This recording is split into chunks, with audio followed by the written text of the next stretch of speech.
What if I told you that the oil in your engine right now is either quietly destroying it from the inside or engineering it to survive past 400,000 miles? It's not brand loyalty. It's not price. It's geography. US oil versus Japanese oil. Same bottle, same viscosity, completely different philosophy. And one of them is failing your engine right now.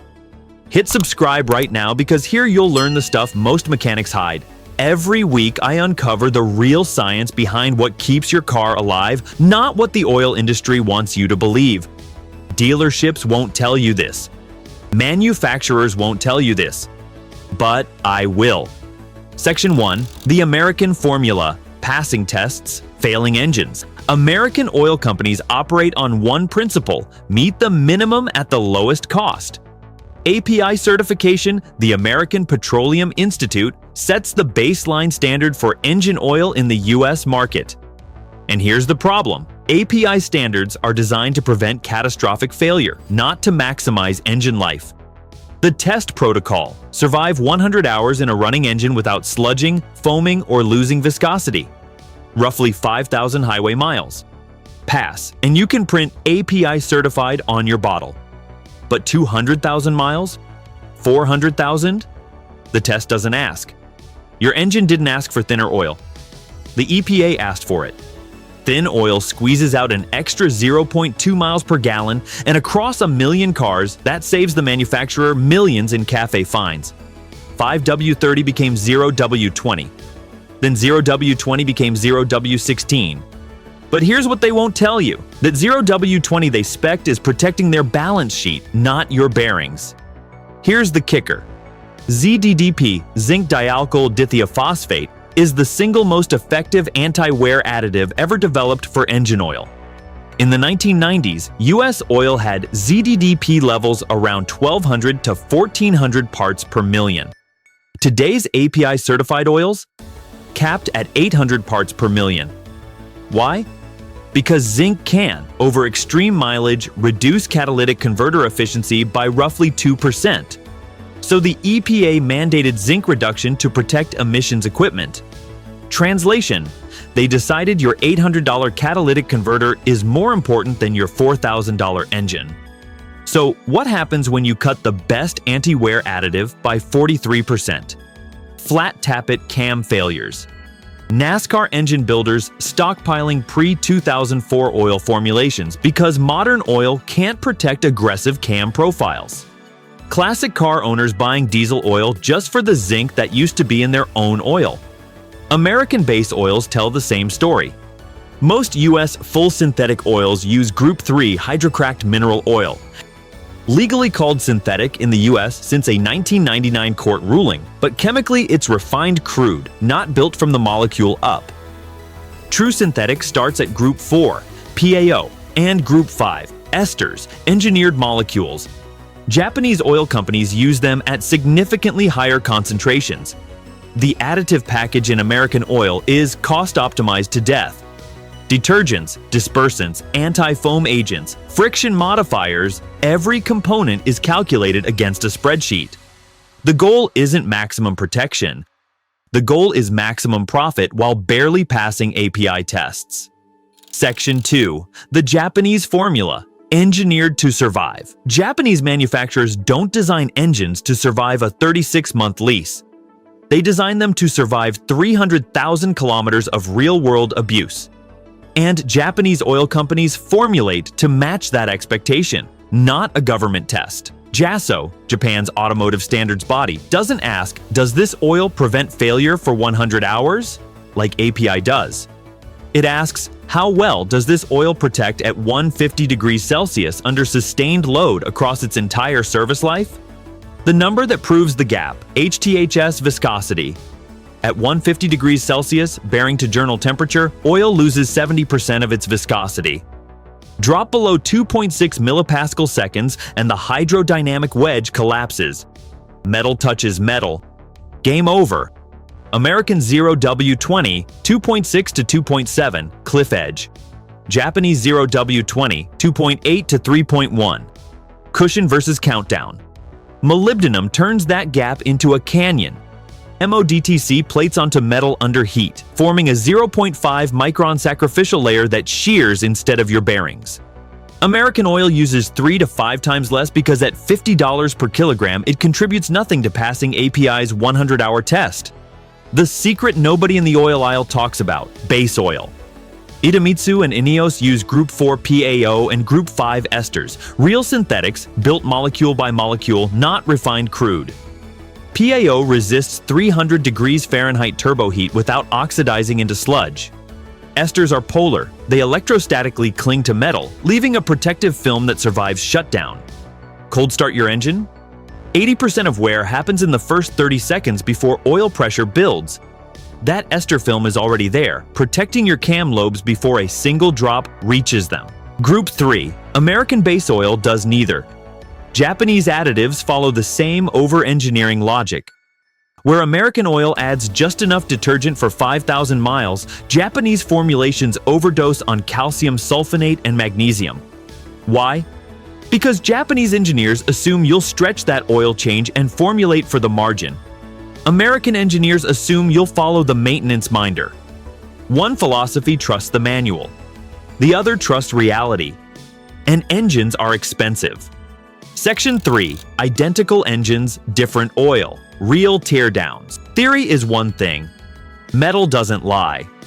I've torn down enough engines in my shop to know the pattern. But don't take my word alone. Here's documented third-party evidence. In a documented 2GRFE Toyota V6 comparison spanning roughly 120,000 miles each, one vehicle running exclusively Mobil 10W20, the other running exclusively Idemitsu Zepro 0W20. The differences were visible to the naked eye before any measurement was taken. The Mobil 1 engine's valve covers showed amber varnish deposits across the entire surface. Varnish, oxidized oil bonded to metal, isn't just cosmetic. Varnish insulates metal, reducing heat transfer into the oil. It gums up piston rings, killing cylinder seal. It restricts oil flow through narrow passages in VVT solenoids and timing chain tensioners, which operate on oil pressure. The Idemitsu engine's valve covers? Clean aluminum. You could read the casting numbers. Here's the kicker. Used oil analysis from both engines at the 120,000 mile mark revealed the chemistry behind the visuals.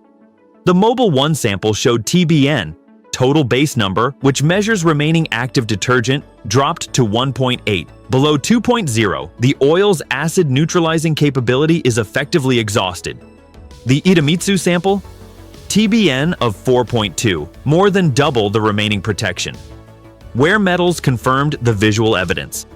The Mobil 1 engine showed iron at 38 parts per million and aluminum at 12 parts per million. The Idemitsu engine showed iron at 9 parts per million and aluminum at 4 parts per million. That's roughly 4 times more iron wear and 3 times more aluminum wear. Same engine, same viscosity, same driving conditions. Different countries' formulation philosophy. Copper levels, bearing wear indicator since bearing backing is copper-based, told an even starker story. Mobil 1, 22 parts per million.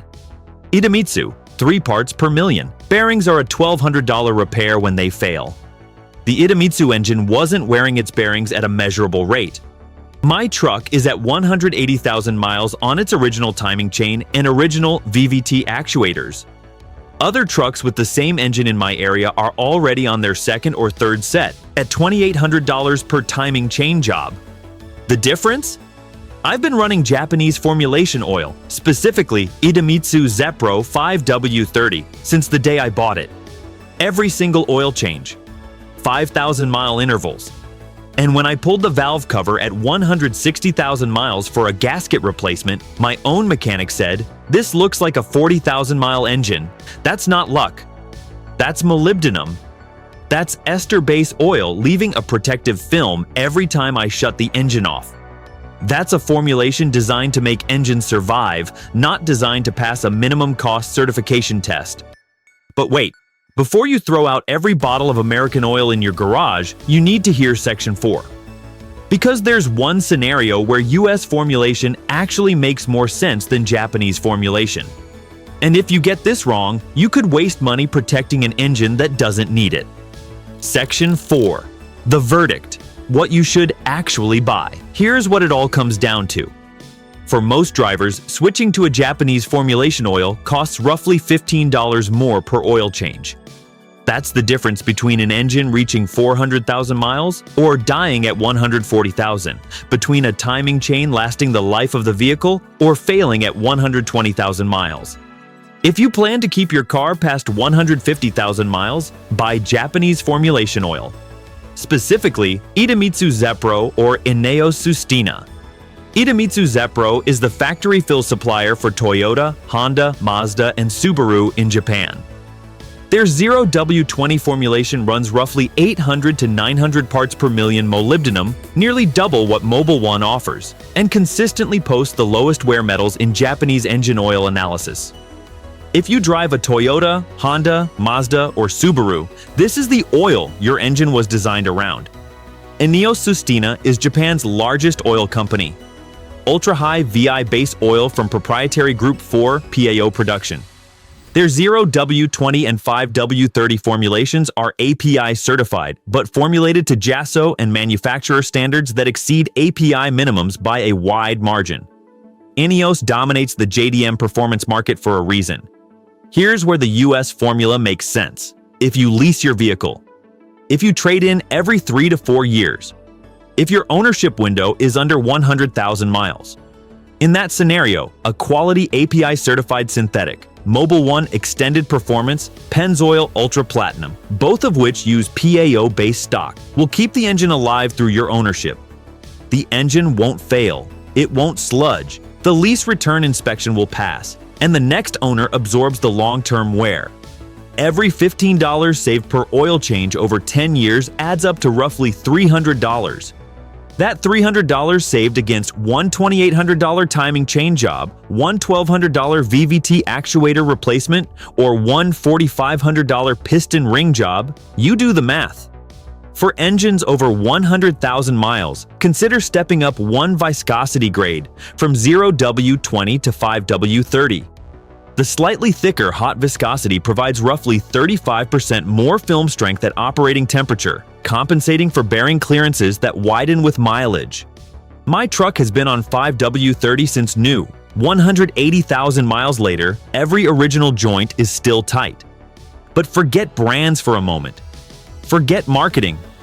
Walk into any auto parts store and you're staring at 40 different bottles. API Starburst logos, Dexo certifications, full synthetic in giant letters on Group 3 hydrocracked oil. Here's how you cut through it. Ignore the front label. Turn the bottle around. Look for these 3 things. 1. Base oil. If it says 100% synthetic, PAO, or ester on the technical data sheet, it's real synthetic. If not, it's Group 3. 2. Manufacturer approvals.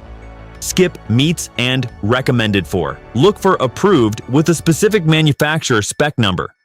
That means it passed their engine testing. 3. Country of formulation. Japanese and German oils use higher grade base stocks and additive packages than US-formulated equivalents. It's not patriotism. It's chemistry. Drop a comment below. What oil are you running in your engine right now? And at what mileage? Your experience could save another driver's engine. I read every comment. And remember, your car doesn't care about marketing. It cares about maintenance.